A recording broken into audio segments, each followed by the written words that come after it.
অভ্যুত্থানে আহতদের তালিকা ও প্রকৃত প্রতিনিধি নিয়ে সচিবালয়ে বাকবিতণ্ডা। শান্ত করার চেষ্টা হাসনাত সার্জিসের। দাবি নিয়ে বৈঠকে 4 উপদেষ্টা। আন্দোলনে আহতদের সুচিকিৎসা দিতে ব্যর্থ সরকার, অভিযোগ বিএনপির। শরিকদের সঙ্গে আলোচনা করেই দেয়া হবে রাষ্ট্র সংস্কারের প্রস্তাব, বললেন মির্জা ফখরুল। অন্তর্বর্তী সরকারের মেয়াদ যত কম হয় ততই ভালো। সংস্কার গতির ওপর নির্ভর করছে জাতীয় নির্বাচনের দিনক্ষণ, এএফপিকে প্রধান উপদেষ্টা। ভারতীয় গণমাধ্যমে শেখ হাসিনার বক্তব্য প্রচারে সরকারের অসন্তোষ, ব্যবস্থা নিতে দিল্লিকে অনুরোধ। আসিফ নজরুলকে হেনস্থার ঘটনায় জেনেভা মিশনের কর্মকর্তা প্রত্যাহার। এবং দুর্বল 7 ব্যাংকে এবার 1000 কোটি টাকা সহায়তা দিল সবল 10 ব্যাংক। তারল্য সংকট কাটাতে কেন্দ্রীয় ব্যাংকের পূর্ণ সমর্থন চান মালিকরা।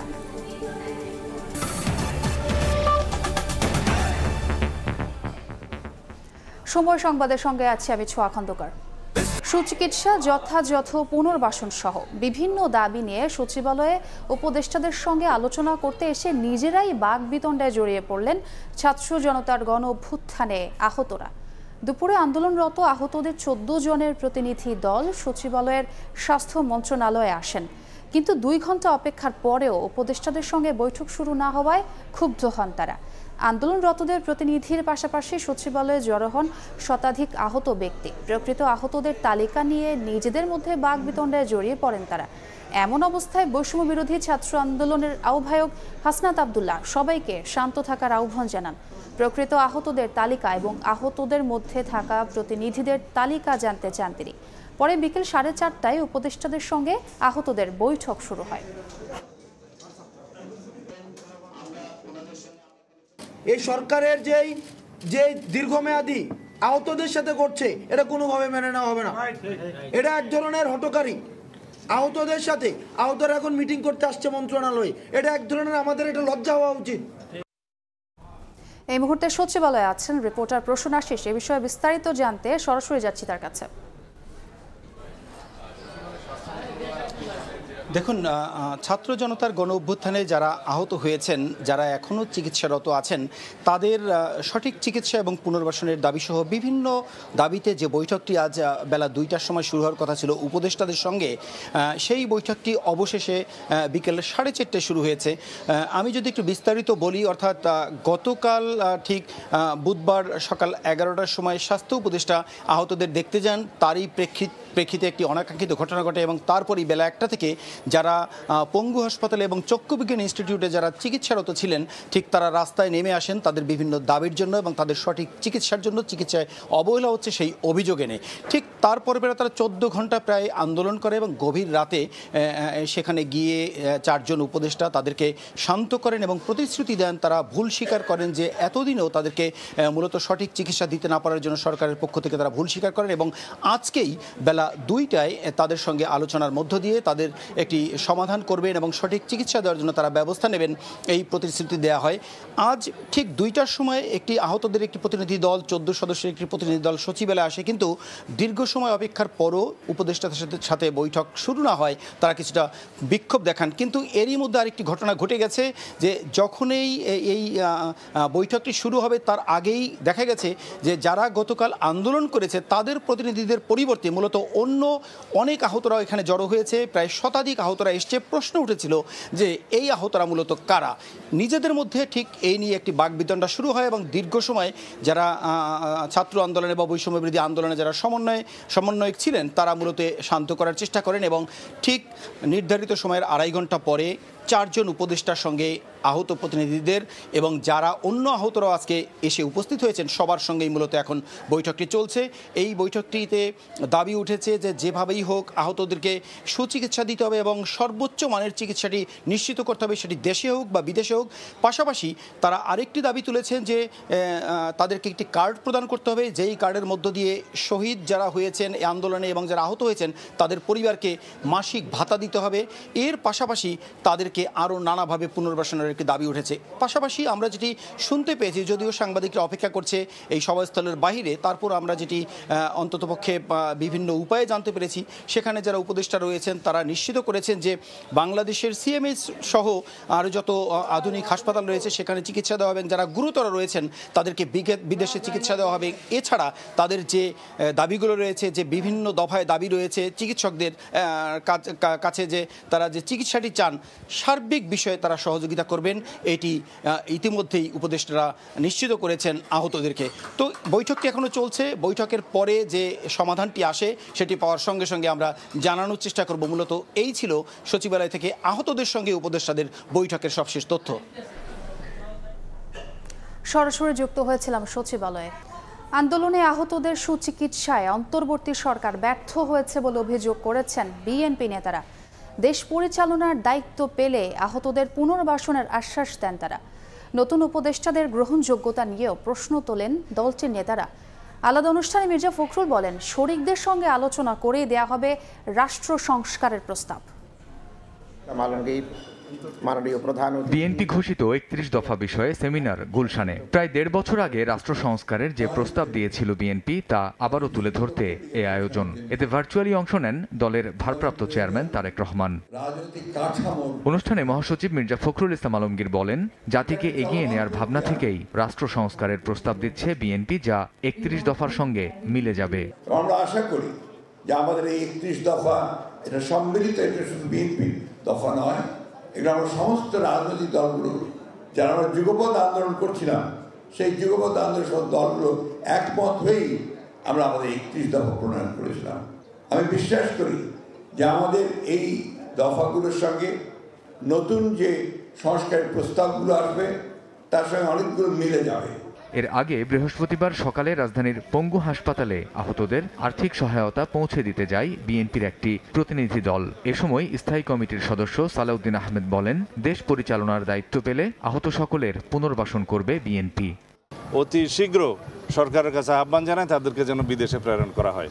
বিশেষ করে যারা চোখের আঘাত নিয়ে আছে, যারা এখানে দৃষ্টিশক্তি হারিয়ে ফেলেছেন এবং এমন কিছু ইনজুরি আছে শরীরে যে এখানে সুস্থ চিকিৎসা বাংলাদেশে হয়তো এত উন্নত চিকিৎসা সম্ভব নয়। যদি ইনশাআল্লাহ আমরা দেশ পরিচালনার দায়িত্ব পাই, তখন অবশ্যই সকল আহত এবং সকল শহীদদের পরিবারের সাথে আমরা বসে যেভাবে পুনর্বাসন করা দরকার, চিকিৎসা করা দরকার, সেই ব্যবস্থা আমরা নেব। এদিকে জাতীয় প্রেস ক্লাবে আলোচনা সভায় বিএনপি চেয়ারপারসনের উপদেষ্টা আব্দুস সালাম অভিযোগ করেন, সরকার আহত শিক্ষার্থী ও সাধারণের চিকিৎসা দিতে ব্যর্থ হয়েছে। আজকে যারা পঙ্গু হয়েছে, আহত হয়েছে, তাদের চিকিৎসা দিতে ধৈর্য ধরতে হবে কেন?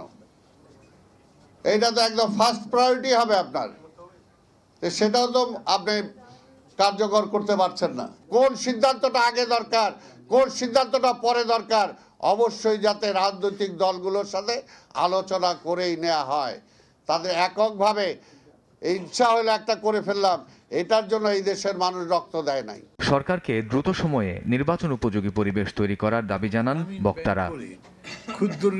কামরুজ্জামান মামুন, সময় সংবাদ, ঢাকা।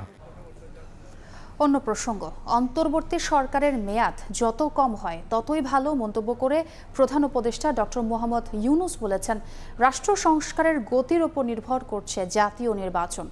আজারবাইজানের বাকুতে জলবায়ু সম্মেলনের ফাঁকে এএফপিকে দেয়া সাক্ষাৎকারে কথা বলেন তিনি। সংবিধান সংশোধন, নির্বাচন ব্যবস্থা সহ সম্ভাব্য সংস্কারের বিষয়ে সবার ঐক্যমতে পৌঁছানো দরকার বলে উল্লেখ করেছেন তিনি। আজারবাইজানের রাজধানী বাকুতে শুরু হয়েছে জলবায়ু সম্মেলন। এতে যোগ দিতে বাকুতে অবস্থান করছেন বাংলাদেশের অন্তর্বর্তীকালীন সরকারের প্রধান উপদেষ্টা ডক্টর মোহাম্মদ ইউনূস। সম্মেলনের সাইডলাইনে এরই মধ্যে বেশ কয়েকজন বিশ্ব নেতার সঙ্গে বৈঠক করেছেন তিনি। বুধবার বার্তা সংস্থা এএফপিকে এক সাক্ষাৎকার দেন ডক্টর ইউনূস। এ সময় বাংলাদেশের জাতীয় নির্বাচন প্রসঙ্গ উঠে আসে। সাক্ষাৎকারে ডক্টর ইউনূস বলেন, সংস্কারের গতি ঠিক করবে নির্বাচন কত দ্রুত হবে। শেখ হাসিনা সরকারের পতনের পর বাংলাদেশের নতুন সরকার নির্বাচনের আগে কিছু সংস্কার প্রয়োজন বলে মনে করেন অন্তর্বর্তী সরকারের প্রধান উপদেষ্টা। সংবিধান সংশোধন, সরকার, সংসদ ও নির্বাচনী নিয়মাবলীর সম্ভাব্য সংস্কারের বিষয়ে দ্রুত সবার ঐকমত্যে পৌঁছানো দরকার বলে উল্লেখ করেন তিনি। এদিন আবারও অন্তর্বর্তী সরকারের মেয়াদ যত কম হয় ততই ভালো মন্তব্য করে ডক্টর ইউনূস বলেন, অন্তর্বর্তী সরকার দ্রুত নির্বাচন দেওয়ার পাশাপাশি দেশকে গণতান্ত্রিক ভোটের দিকে নিয়ে যেতে কাজ করছে। That's a promise that we made that as soon as we are ready we'll have the elections so the elected people can take over, run the country. We are the interim government, so our period should be as short as possible. বাংলাদেশের নির্বাচন প্রসঙ্গ ছাড়াও জলবায়ু ইস্যুতে কথা বলেন শান্তিতে Nobel জয়ী ও ক্ষুদ্র ঋণের পথিকৃৎ ডক্টর ইউনূস। জলবায়ুর বিরূপ প্রভাবে ক্ষতিগ্রস্ত দরিদ্র দেশগুলোর ক্ষতি পোষাতে ধনী দেশগুলোর কাছে অর্থ চাওয়া অনেকটা লজ্জার উল্লেখ করে পৃথিবী ও মানুষের জন্য কল্যাণকর একটি নতুন অর্থনৈতিক কাঠামোর প্রয়োজনীয়তার কথা তুলে ধরেন তিনি। রাইসা জান্নাত, সময় সংবাদ। জাতিসংঘের জলবায়ু সম্মেলনের তৃতীয় দিনে আজারবাইজানের প্রেসিডেন্ট ইলহাম আলিয়েভের সঙ্গে বৈঠক করেছেন অন্তর্বর্তী সরকারের প্রধান উপদেষ্টা ডক্টর মোহাম্মদ ইউনূস। স্থানীয় সময়ে বৃহস্পতিবার সকালে সাইড লাইনে তাদের বৈঠক হয়। এ সময় দুই দেশের স্বার্থ সংশ্লিষ্ট নানা বিষয়ে আলোচনা করেন উভয় দেশের নেতা। এর আগে সম্মেলনের প্রথম দিনে তুরস্ক সহ 20টির বেশি দেশের সরকার প্রধানের সঙ্গে সাক্ষাৎ করেন ডক্টর মোহাম্মদ ইউনূস। এ সময় জলবায়ু পরিবর্তনে বাংলাদেশের ঝুঁকি, ক্ষয়ক্ষতি ও সার্বিক পরিস্থিতি তুলে ধরেন তিনি। সম্মেলনের দ্বিতীয় দিন বুধবার নিজ ভাষণে কার্বন নিঃসরণ করা ধনী দেশগুলোর বাসিন্দাদের জীবনধারা পরিবর্তনের আহ্বান জানান ডক্টর ইউনূস। একই সঙ্গে ক্ষতিগ্রস্ত দেশগুলোর কাছে প্রতিশ্রুত তহবিল নিশ্চিতে জাতিসংঘ সহ বৈশ্বিক নেতাদের প্রতি আহ্বান জানান। আইন করে কুইক রেন্টালের দায় মুক্তি দেয়া অবৈধ ছিল বলে রায় দিয়েছেন হাইকোর্ট। সরকার চাইলে বিদ্যুৎ কেন্দ্রগুলোর সঙ্গে চুক্তি পুনর্মূল্যায়ন করতে পারবে বলে নির্দেশ দিয়েছেন আদালত। লুটপাটকে বৈধতা দিতেই এই আইন করেছিল আওয়ামী লীগ সরকার, দাবি রিটকারী আইনজীবী শাহাদিন মালিকের। কুইক রেন্টাল নিয়ে প্রশ্ন বহুদিনের। কেউ বলে এটি করা হয়েছে কিছু মানুষকে লাভবান করার জন্য, আবার কারো মতে এটি লুটপাটের প্রকল্প।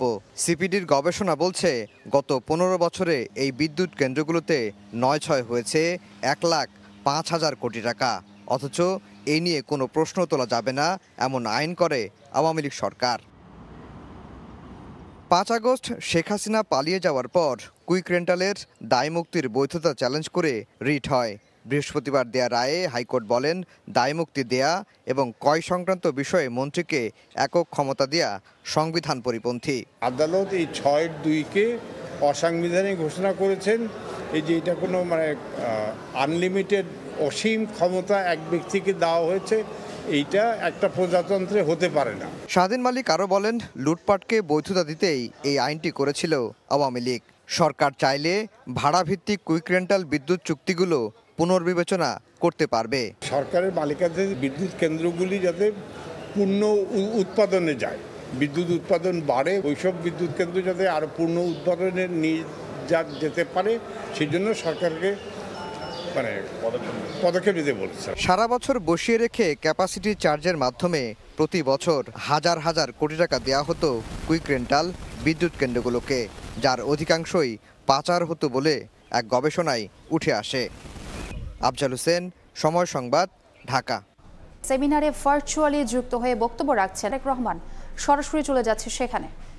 আধুনিকায়নের উন্মেষ ঘটে, সেই সব উদ্যোগকে তারুণ্যের উদ্দীপনায় দেশ জুড়ে প্রতিপালন করেছে বিএনপি তৃণমূল।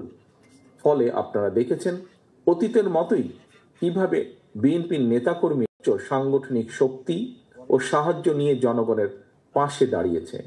গণ অভ্যুত্থানে শহীদ ও আহত পরিবারগুলোকে আন্তরিক সহায়তা প্রদানের চেষ্টা করেছে। জনদুর্ভোগ এড়াতে মোটরসাইকেল বহর বা শোভাযাত্রা থেকে নিজেদের বিরত রেখেছে বা রাখার চেষ্টা করছে। পলিটিক্যাল প্রোগ্রাম শেষে অত্র স্থান ক্লিন এবং টাইডি রাখার চেষ্টা করছে। নগরের দেওয়াল থেকে ব্যানার এবং পোস্টারগুলো অপসারণ করছে বা করার চেষ্টা করছে। ত্বরান্বিত করার চেষ্টা করছে জনসম্পৃক্ত এবং সমাজ বান্ধব রাজনীতিকে। আপনাদের নিশ্চয়ই মনে আছে, শেখ হাসিনার 16 বছরের শাসন আমলে আওয়ামী লীগের নেতাকর্মীরা সীমাহীন খুন, হামলা, ধর্ষণ ও চাঁদাবাজির মতন অপরাধে জড়িয়ে পড়লেও দলীয়ভাবে তাদের শাস্তি দেবার কোনো ইতিহাস নেই বললেই চলে। সাম্প্রতিক ঘটনাবলী থেকে দেখা যায় ১৫০০-এরও অধিক গণতান্ত্রিক মানুষকে গণ অভ্যুত্থানে হত্যা করার পরেও আওয়ামী লীগের কোনো নেতার কোনো অনুতাপ, অনুশোচনা বা আত্মসমালোচনার নজির নেই। অপরদিকে আমরা সবাই জানি বিএনপির ৬০ লক্ষ নেতাকর্মীর বিরুদ্ধে মিথ্যা মামলা রয়েছে, সেই সময় দেওয়া হয়েছে। তারপরেও এত বিশাল সংগঠনের নাম ব্যবহার করে কেউ বিচ্ছিন্নভাবে কোনো অপরাধে জড়িত হলে তা জানা মাত্রই আমরা দ্রুত সাংগঠনিক ব্যবস্থা গ্রহণ করেছি। ৫ই আগস্টের পরে দেশে ল অ্যান্ড অর্ডার সিচুয়েশন ভেঙে পড়েছিল, ছিল পুলিশের অনুপস্থিতি। সেই সময় দলীয়ভাবে বিএনপি সাধারণ মানুষের পাশে দাঁড়িয়েছে, দেশকে আগলে রাখার চেষ্টা করেছে, নিশ্চিত করার চেষ্টা করেছে জননিরাপত্তা এবং রাষ্ট্রের স্থিতিশীলতা। প্রতিহিংসার রাজনীতিতে না জড়িয়ে সহিংসতাকে প্রতিহত করেছে এবং সহ অবস্থান নিশ্চিত করেছে। প্রিয় উপস্থিতিবৃন্দ, ফ্যাসিবাদের দোসরদের ঠেকাতে পুজোর সময় বিএনপির নেতাকর্মীরা মন্দির ও উপাসনালয় পাহারা দিয়ে হিন্দু, খ্রিস্টান, বৌদ্ধ সহ সকল মানুষের সুরক্ষায় পাশে দাঁড়িয়েছে। রাজধানীতে এক সেমিনারে ভার্চুয়ালি বক্তব্য রাখছিলেন বিএনপির ভারপ্রাপ্ত চেয়ারম্যান তারেক রহমান। আমরা এতক্ষণ সরাসরি যুক্ত ছিলাম সেখানে। আন্তর্জাতিক অপরাধ ট্রাইব্যুনালের চেয়ারম্যানের সঙ্গে বৈঠক করেছেন যুক্তরাষ্ট্রের ৪ সদস্যের প্রতিনিধি দল। দুপুরে ট্রাইব্যুনালে যান প্রতিনিধি দলটি। দুপুর ২টায় শুরু হওয়া সেই বৈঠক চলে ৩টা পর্যন্ত। রুদ্ধদ্বার সেই বৈঠকে গুরুত্ব পায় জুলাই আগস্ট গণহত্যার বিচার। পরে প্রতিনিধি দল আনুষ্ঠানিকভাবে কথা না বললেও জানান ন্যায় বিচার ও জবাবদিহিতা নিয়ে আলোচনা হয়েছে। এর আগে সচিবালয়ে মার্কিন প্রতিনিধি দলের সাথে বৈঠক হয় আন্তর্জাতিক অপরাধ ট্রাইব্যুনালের প্রসিকিউশন টিমের। সে সময় উপস্থিত ছিলেন আইন সচিবও। সেখানে জুলাই গণহত্যার ফরেনসিক এভিডেন্স সংগ্রহে মার্কিন প্রতিনিধি দলের সহযোগিতা চায় প্রসিকিউশন টিম। তবে কোন প্রক্রিয়ায় ডিজিটাল এভিডেন্স সংগ্রহ করার সহযোগিতা করবে মার্কিন দল তা পরে জানানো হবে বলে জানান তারা।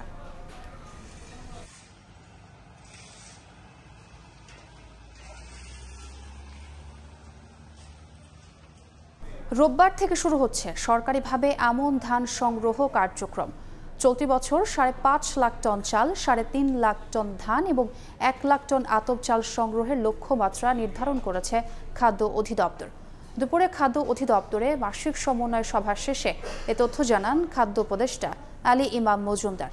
এবছর আমনের বাম্পার ফলন হয়েছে জানিয়ে তিনি বলেন, রোববার থেকে ধান সংগ্রহ শুরু হবে। গত বছর চাল ক্রয় করা হয়েছিল ৪৪ টাকা কেজি দরে, ৩ টাকা বাড়িয়ে এবার তা নির্ধারণ করা হয়েছে ৪৭ টাকা। আর ধান সংগ্রহ করা হয়েছিল ৩০ টাকা কেজি, এবার ৩৩ টাকা দাম নির্ধারণ করা হয়েছে। এবছর ১.৫ লাখ টন ধান ও গম আমদানি করা হবে বলে জানিয়েছেন খাদ্য উপদেষ্টা। আমন সংগ্রহ অভিযান আগামী রোববার থেকে শুরু হবে আমাদের। আমরা চেষ্টা করব যতটা সম্ভব আমরা আভ্যন্তরীণভাবে সংগ্রহ করতে পারবো, ততটা আমরা লাভবান হব। তারা আমাদেরকে আশ্বাস দিয়েছেন তারা সর্বতভাবে চেষ্টা করবেন। গত ১ সপ্তাহ পর্যন্ত অন্ততপক্ষে চালের দাম যেটুকু বেড়েছিল আপাতত আল্লাহর রহমতে স্থিতিশীল হয়ে গেছে, আর বাড়ছে না। আমি আশা করছি সহসাই আমন ধানটা, নতুন আমন ধানটা মার্কেটে আসা শুরু করলে একটু একটু কমতেও শুরু করবে। আমন ধানের আগের বারে যে দাম দেওয়া হয়েছিল তার চেয়ে কেজি প্রতি ৩ টাকা বাড়ানো হয়েছে। তারল্য সংকটে ভুগতে থাকা ৭টি ব্যাংকে আরও ১,০০০ কোটি টাকা সহায়তা দিল সবল ১০ ব্যাংক। এ নিয়ে এখন পর্যন্ত ৬,৫৮৫ কোটি টাকা তারল্য সহায়তা দেয়া হলো। যদিও সংকট সমাধানে কেন্দ্রীয় ব্যাংকের পূর্ণ সমর্থন চান মালিকরা। বাংলাদেশ ব্যাংক বলছে সংকট সমাধানে নিজেদেরই উদ্যোগ গ্রহণ করতে হবে। অনিয়ম, দুর্নীতি আর খেলাপি ঋণের ভারে ব্যাংকগুলোতে তারল্য সংকট দিনকে দিন বাড়ছে। সমস্যাগ্রস্ত ব্যাংকগুলোতে এই সংকট আরও তীব্র হচ্ছে। ফলে গ্রাহকরা নিজের গচ্ছিত অর্থ চাইলেও নিজের ইচ্ছে মতো উত্তোলন করতে পারছেন না। এমন বাস্তবতায় দুর্বল ৭টি ব্যাংকে নিজে গ্যারান্টর হয়ে বৃহস্পতিবার ১,০০০ কোটি টাকা সহ এখন পর্যন্ত মোট ৬,৫৮৫ কোটি টাকা তারল্য সহায়তা দিল বাংলাদেশ ব্যাংক। সোনালী, পূবালী, ঢাকা সহ মোট ১০টি সবল ব্যাংক এই সহায়তা দিয়েছে। যতটুকু সম্ভব বাংলাদেশ ব্যাংক তাদেরকে সহায়তা করবে, কিন্তু ব্যাংকগুলোকে তার নিজের সমস্যা উত্তরণের জন্য নিজের একটা পরিকল্পনা থাকতে হবে। কোনো ব্যাংক যদি মনে করে তার কাছে এই 1000-2000 কোটি দিয়েও সে উত্তরণ করতে পারবে না, সেক্ষেত্রে বাংলাদেশ ব্যাংক কি করতে পারে? নতুন গভর্নর দায়িত্ব নেয়ার পর দুর্বল ব্যাংকগুলোকে সরাসরি তারল্য সহায়তা না দেওয়ার ঘোষণা দেন। বিকল্প হিসেবে সবল ব্যাংকগুলোর কাছ থেকে তারল্য সহায়তা নিতে দুর্বল ব্যাংকগুলোর গ্যারান্টর হয়েছে বাংলাদেশ ব্যাংক। তবে দুর্দশাগ্রস্ত ব্যাংকগুলো বলছে তাদের পূর্ণমাত্রায় সহায়তা দেওয়া উচিত। ওই ব্যাংক দিচ্ছে 50 কোটি, কোনো ব্যাংক দিচ্ছে 20 কোটি, তাদের কাছে তারল্য যা আছে অ্যাক্সেস লিকুইডিটি ওটাই তো দিবে, তো তাতে তো কাজ হবে না। যার ফলে ব্যাংকের উপরে আরও আস্থা উঠে যাচ্ছে এবং ব্যাংকে ডিপোজিট আরও কমে যাচ্ছে। 1 মাস আগে যদি 2500 কোটি টাকা দিত, সেটা এখন লাগবে 3500। বাংলাদেশ ব্যাংকের সবশেষ প্রতিবেদন অনুযায়ী আগস্ট মাস শেষে ব্যাংকগুলোতে অতিরিক্ত তারল্যের পরিমাণ ছিল 1,74,567 কোটি টাকা। সাইফুল ইসলাম, সময় সংবাদ, ঢাকা। কারো ঋণ 2 লাখ, কারো বা 2 কোটি টাকা। শেয়ার বাজারে বড় পতনের জেরে আবার ফোর্স সেল বা বাধ্যতামূলক বিক্রি করে সমন্বয় করা হচ্ছে সেই ঋণ। এতে মুনাফা তো দূরের কথা, পুঁজিও হারাচ্ছেন লাখ লাখ বিনিয়োগকারী। বিস্তারিত মহির মারুফের প্রতিবেদনে। কারো স্বল্প সময়ে বেশি মুনাফার লোভ, কেউ বা আবার অতি উৎসাহে 7-5 না ভেবেই নিয়েছেন মার্জিন ঋণ। সম্প্রতি সূচকের পতনে ভুক্তভোগী এরা সবাই। ফোর্সেলের গ্যারাকলে অনেকেই হারিয়েছেন নিজের ইকুইটি, বিক্রি করতে বাধ্য হয়েছেন ভালো ভালো কোম্পানির শেয়ার। সব হারিয়েও যেন রক্ষা নেই, চক্রবৃদ্ধি সুদে দেনা শোধ করতে হচ্ছে বিনিয়োগকারীদের। 1,25,00,000 টাকা বাড়ি বিক্রি করে সে ঢুকাইছে, তার শেয়ার সেল করে দিছে, এখন তার 1600 টাকা আছে। যারা মার্জিন লোন নিয়ে ব্যবসা করেছে তারা তো একেবারে জিরো হয়ে গেছে, এখন 1000% বাড়লেও তাদের কোনো লাভ হবে না। ধাক্কা খেয়ে বাজার থেকে মার্জিন ঋণের সুবিধা একেবারে তুলে নেওয়ার দাবি বিনিয়োগকারীদের। নিজস্ব পুঁজি তো চলেই গেছে এবং আরও তারা ঋণ হয়ে গেছে। তা আমার মতে এই মার্জিন ঋণটা না থাকলে পারে মার্কেটটা স্বাভাবিক অবস্থায় চলবে। এই বিষয়গুলো যখন আমি বুঝতে পারলাম যে আস্তে আস্তে অনেক ইন্টারেস্ট আসছে, ইকুইটি আমার কমে আসছে, তখন আমি মার্জিন ঋণ থেকে সরে আসলাম। বাজার যতই খারাপ যাক, বিনিয়োগকারীর ইকুইটি কোনোভাবে শূন্যে নামার কথা না। অথচ Bangladesh securities and exchange commission BSECর তথ্য বলছে, মার্জিন ঋণের খপ্পরে এবছর জুন পর্যন্ত নেগেটিভ ইকুইটি প্রায় 6,500 কোটি টাকা। BSEC জানিয়েছে মার্জিন ঋণ নিয়ে কাজ করছে টাস্ক ফোর্স, গঠিত হবে ফোকাস গ্রুপ, সিদ্ধান্ত আসবে শিগগিরই। ফাইনালি যে আমাদেরকে রিপোর্টটা দিবে এই সংক্রান্ত মার্জিন ঋণ সংক্রান্ত, সেই অনুযায়ী কমিশন পরবর্তীতে এখানে পরিবর্তন আনবে এবং সেখানে তারা যদি মনে করে মার্জিন ঋণ থাকা উচিত সীমিত আকারে, তাহলে সীমিত আকারে থাকবে। তারা যদি মনে করে যে মার্জিন ঋণ থাকাই উচিত না, সেক্ষেত্রে তাদের সুপারিশের ভিত্তিতে কমিশন পরবর্তী করণীয় নির্ধারণ করবে। বাজার ও পোর্টফোলিওর অবস্থা বুঝে বিনিয়োগকারীদের ঋণ নেওয়ার আহ্বান কমিশনের। মার্জিন যারা নিবে তাদের যেসব বিনিয়োগকারীর আর্থিক সক্ষমতা অনেক ভালো এবং যাদের রিস্ক প্রোফাইল অনেক স্ট্রং, যারা রিস্ক নেওয়ার মতো অ্যাবিলিটি আছে, তাদেরই নেওয়া উচিত।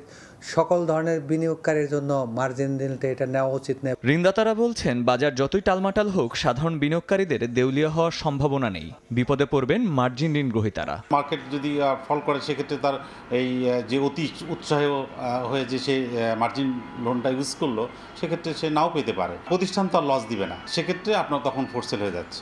বিও অ্যাকাউন্টে 30% পুঁজি হাতে রেখে বিনিয়োগের পরামর্শ নিয়ন্ত্রক সংস্থার। মহির মারুফ, সময় সংবাদ, ঢাকা। দেশের বাইরের খবর। নবনিযুক্ত মার্কিন প্রেসিডেন্ট ডোনাল্ড ট্রাম্পের মন্ত্রিসভায় দুর্নীতি, মাদকাসক্তির মতো গুরুতর দায়ে অভিযুক্ত ব্যক্তিদের নাম উঠে আসায় দেশটির রাজনৈতিক অঙ্গনে বিতর্ক শুরু হয়েছে। অ্যাটর্নি জেনারেল হিসেবে ম্যাট গিটসের নাম প্রস্তাবের পরই কংগ্রেস থেকে পদত্যাগ করেন তিনি। এর সঙ্গে সঙ্গে বন্ধ হয়ে যায় তার বিরুদ্ধে দুর্নীতিসহ সব অভিযোগের তদন্ত। আর প্রতিরক্ষা মন্ত্রী হিসেবে অনভিজ্ঞ পিট হেগসেথকে নিযুক্ত করায় উদ্বেগ প্রকাশ করেছে পেন্টাগনের সাবেক সদস্যরা। ক্ষমতা গ্রহণের আগেই যুক্তরাষ্ট্রের নতুন মন্ত্রিসভা গঠনে ব্যস্ত ডোনাল্ড ট্রাম্প। নিজের পছন্দের ব্যক্তিদের দিচ্ছেন বিভিন্ন দফতরের দায়িত্ব। স্থানীয় সময় বুধবার বিদায়ী প্রেসিডেন্ট জো বাইডেনের সঙ্গে সাক্ষাতের পর যুক্তরাষ্ট্রের অ্যাটর্নি জেনারেল হিসেবে কংগ্রেস সদস্য ম্যাট গিটসের নাম ঘোষণা করেন ডোনাল্ড ট্রাম্প, যা এরই মধ্যে ব্যাপক আলোচনা সমালোচনার জন্ম দিয়েছে। কংগ্রেসে ম্যাটের বিরুদ্ধে দুর্নীতি, স্বজনপ্রীতি, মাদকাসক্তির মতো বিভিন্ন অনৈতিক কর্মকাণ্ডের তদন্ত চলছিল, কিন্তু অ্যাটর্নি জেনারেল হিসেবে নিয়োগ পাওয়ার পরেই কংগ্রেস থেকে পদত্যাগ করায় চলমান সব তদন্ত থেকে রেহাই পেয়ে যান তিনি। নানা কারণে মার্কিনদের তোপের মুখে পড়া সাবেক ডেমোক্রেট নেত্রী তুলসী গ্যাবার্ডকে জাতীয় গোয়েন্দা পরিচালক হিসেবে নিয়োগ দিয়েছেন ট্রাম্প। নির্ভীক ব্যক্তিত্বের জন্যই তুলসীকে এই পদে নিয়োগ দেওয়া হয়েছে বলে জানান তিনি। ডেমোক্রেট হিসেবে রাজনৈতিক জীবন শুরু করলেও গেল নির্বাচনে ভোল পাল্টে ট্রাম্পের পক্ষে অবস্থান নেন তুলসী। তার বিরুদ্ধে ইউক্রেন যুদ্ধে রাশিয়ার প্রচারণা নতুন করে প্রচারের অভিযোগ ওঠে। এছাড়া মধ্যপ্রাচ্য ইস্যুতে ট্রাম্পের কঠোর সমালোচনা করতেও দেখা গেছে তুলসীকে। সিরিয়া যুদ্ধে বাশার আল আসাদের বিরুদ্ধে সমালোচনা করেও মার্কিনদের তোপের মুখে পড়তে হয় তুলসীকে। প্রতিরক্ষা মন্ত্রী হিসেবে ফক্স নিউজের উপস্থাপক পিট হেগসেথকে বেছে নেয় উদ্বেগ প্রকাশ করেছেন পেন্টাগনের সাবেক সদস্যরা। মার্কিন সেনাবহরের দায়িত্ব গ্রহণের পাশাপাশি প্রেসিডেন্টকে পরামর্শ দেওয়ার মতো যোগ্যতা অনভিজ্ঞ পিটের আছে কিনা তা নিয়ে প্রশ্ন তুলেছেন তারা। এদিকে যুক্তরাষ্ট্রের পররাষ্ট্রমন্ত্রী হিসেবে মার্কো রুবিওর নাম ঘোষণা করেছেন ট্রাম্প। এই প্রথম লাতিনো বংশোদ্ভূত কোনো রাজনীতিক যুক্তরাষ্ট্রের পররাষ্ট্রমন্ত্রী হবেন। অভিবাসন সহ বিভিন্ন ইস্যুতে ট্রাম্প ও রুবিও একে অপরের তীব্র সমালোচনা করেছেন। চীন ও ইরানের পররাষ্ট্র নীতি নিয়ে রুবিওর কঠোর অবস্থানের জন্যই তাকে এই পদের জন্য বেছে নেওয়া হয়েছে বলে ধারণা করা হচ্ছে। মালিহা সুরাওয়ার্দী, সময় সংবাদ। ভারতে একের পর এক বোমা আতঙ্কে হুমকির মুখে এয়ারলাইন্স খাত। এবার বোমা আতঙ্কে নাগপুর থেকে কলকাতাগামী ইন্ডিগোর একটি ফ্লাইট রায়পুরে জরুরি অবতরণ করা হয়।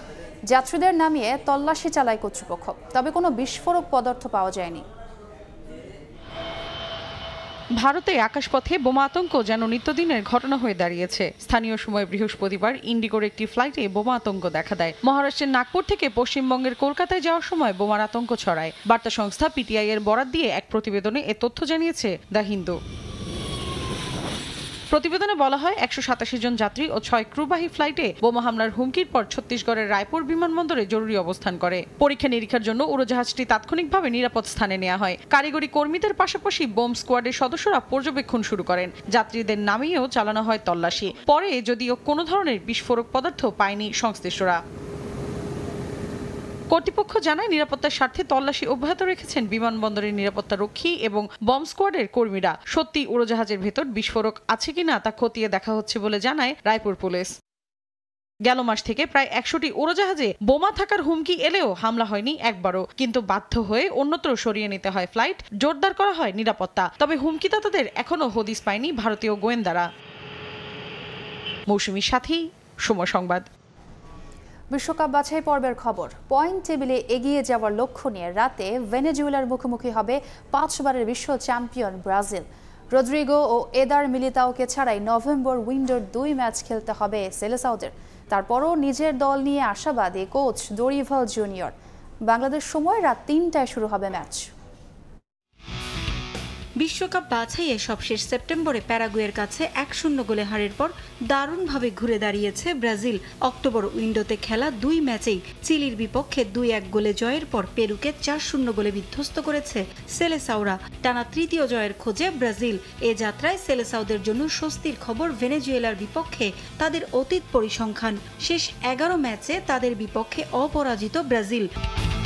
নভেম্বর উইন্ডোতে ব্রাজিল পাচ্ছে না রিয়াল মাদ্রিদের 2 তারকা ফুটবলার রদ্রিগো ও এদর মিলিতাওকে। লা লিগায় ওসাসুনার বিপক্ষে ম্যাচে ইনজুরিতে পড়েন এই দুজন।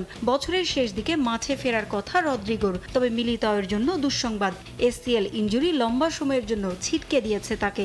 সেন্ট্রাল ডিফেন্ডার ব্রেমারও ইনজুরিতে খেলতে পারবেন না এই 2 ম্যাচ।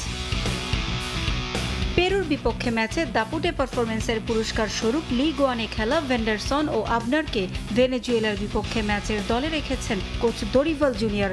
অধিনায়ক দানিলোকে সুযোগ না দেওয়ার সম্ভাবনাই বেশি এই ম্যাচে। তবে স্বস্তির খবরও আছে। অক্টোবর উইন্ডো মিস করলেও নভেম্বরে ভেনেজুয়েলা ও উরুগুয়ের বিপক্ষে ম্যাচের দলে ফিরেছেন ভিনিসিউস জুনিয়র। বিশ্বকাপ বাছাইয়ে 10 ম্যাচ শেষে 16 পয়েন্ট নিয়ে 4-এ আছে দরিভাল জুনিয়রের দল। এ 2 ম্যাচের জয়ে নিজেদের আরও এগিয়ে নিতে চান ব্রাজিল কোচ। রক্ষণে আমাদের বেশ কজন ফুটবলারের ইনজুরি আছে, তাদের শূন্যতা পূরণের চেষ্টা করবে বাকিরা। আমরা এই ম্যাচে জয় চাই। ফুটবলাররা তাদের দায়িত্ব সম্পর্কে ভালো করেই জানে। 20 নভেম্বর পরের ম্যাচে ব্রাজিলের প্রতিপক্ষ উরুগুয়ে। পারভিন আক্তার, সময় সংবাদ। এদিকে প্যারাগুয়ের মুখোমুখি হবে আর্জেন্টিনা। নিষেধাজ্ঞা কাটিয়ে দলে ফিরছেন এমিলিয়ানো মার্টিনেজ, তবে ইনজুরির কারণে ছিটকে গেছেন লিসান্দ্রো মার্টিনেজ। প্যারাগুয়ের মাঠে ম্যাচ শুরু হবে শুক্রবার ভোর 5:30টায়। আর্জেন্টিনার ম্যাচ মানেই ফুটবল প্রেমীদের কাছে বাড়তি আনন্দ। যদিও প্যারাগুয়ে কর্তৃপক্ষ সাধারণ গ্যালারিতে আর্জেন্টিনার জার্সি নিষিদ্ধ করে উদযাপনে লাগাম টানার চেষ্টা করছে। মেসি ম্যানিয়া থামাতে অ্যাসোসিওর মঞ্চে তার জার্সি পরা সহ আরও কত কড়াকড়ি। তাই মাঠের লড়াই ছাপিয়ে আর্জেন্টিনা প্যারাগুয়ে ম্যাচের এই অফ টপিক আলোচনার কেন্দ্রে। প্রতিপক্ষকে আটকাতে হোম কন্ডিশন ব্যবহারের বহু নজির আছে। প্যারাগুয়ে হাঁটছে সেই পথেই। তাতে কতটা কাজ হবে সেটা বলা বাহুল্য, কারণ এই মুহূর্তে যে ছন্দে আছে Lionel Messi and the team, তাতে ঘাম ঝরে যেতে পারে স্বাগতিকদের। আর তাই প্রতিপক্ষের ভিন্ন কৌশল নিয়ে না ভেবে ফোকাস নিজেদের উপরই রাখছেন স্ক্যালোনি। প্যারাগুয়েনরা চাইবে তাদের জার্সিতে গ্যালারি ভরে উঠুক, কিন্তু আমি বিশ্বাস করি আর্জেন্টিনার জার্সিতে মেসি মেনিয়ার সবকিছুর ঊর্ধ্বে। অনেকে নিজের দল সাপোর্ট করলেও মেসির জার্সি পড়তে ভালোবাসে। তার মানে এই না তারা আর্জেন্টিনাকে সাপোর্ট দিচ্ছে, এটা মেসির প্রতি এক ধরনের সম্মান। যাই হোক, এটা তাদের কৌশল, এই বিষয়ে আর বেশি কিছু বলবো না। এমিলিয়ানো মার্টিনেজ ভক্তদের জন্য সুখবর। 2 ম্যাচের নিষেধাজ্ঞা কাটিয়ে একাদশে ফিরছেন তিনি। তাকে জায়গা দিতে বাদ পড়ছেন জেরোনিমো রুলি। শেষ ম্যাচে পিঠে চোট পাওয়ায় ছিটকে গেছেন লিসান্দ্রো মার্টিনেজ। প্যারাগুয়ের বিপক্ষে স্ক্যালোনির নাম্বার 9, তাই হুলিয়ান আলভারেজ। কৌশল হবে অনেকটা বলিভিয়ার বিপক্ষে খেলা শেষ ম্যাচের মতোই। দিবু দুর্দান্ত, সে আবারও আমাদের সঙ্গে যুক্ত হচ্ছে। তাকে পেয়ে আমরা খুবই আনন্দিত। অপ্রত্যাশিত হলেও লিসান্দ্রোকে আমরা পাচ্ছি না। বড় কোনো সমস্যা না থাকলেও পিঠের ব্যথার জন্য ম্যাচ খেলার মতো পরিস্থিতিতে নেই, তাই ফাকুন্দো মেডিনাকে নিয়েছি। ম্যাচটা খুবই গুরুত্বপূর্ণ প্যারাগুয়ের জন্য, কারণ কোয়ালিফাইং জোনে তাদের অবস্থান একেবারে বটম লাইনে। তাই সব কৌশল অবলম্বন করে যে কোনো মূল্যে আর্জেন্টিনাকে আটকাতে চান গুস্তাভো আলফারো। এস.এম. ইকবাল, সময় সংবাদ। এ পর্যায়ের শীর্ষ সংবাদগুলো জানিয়ে দিচ্ছে আরেকবার। অভ্যুত্থানে আহতদের তালিকা ও প্রকৃত প্রতিনিধি নিয়ে সচিবালয়ে বাকবিতণ্ডা। শান্ত করার চেষ্টা হাসনাত সার্জিসের। দাবি নিয়ে বৈঠকে 4 উপদেষ্টা। ক্ষমতায় গেলে আওয়ামী লীগের মতো পরিবারতান্ত্রিক হবে না বিএনপি, বললেন তারেক রহমান। শরিকদের সঙ্গে আলোচনা করেই রাষ্ট্র সংস্কারের প্রস্তাব। এবং অন্তর্বর্তী সরকারের মেয়াদ যত কম হয় ততই ভালো। সংস্কার গতির ওপর নির্ভর করছে জাতীয় নির্বাচনের দিনক্ষণ। এএফপিকে প্রধান উপদেষ্টা।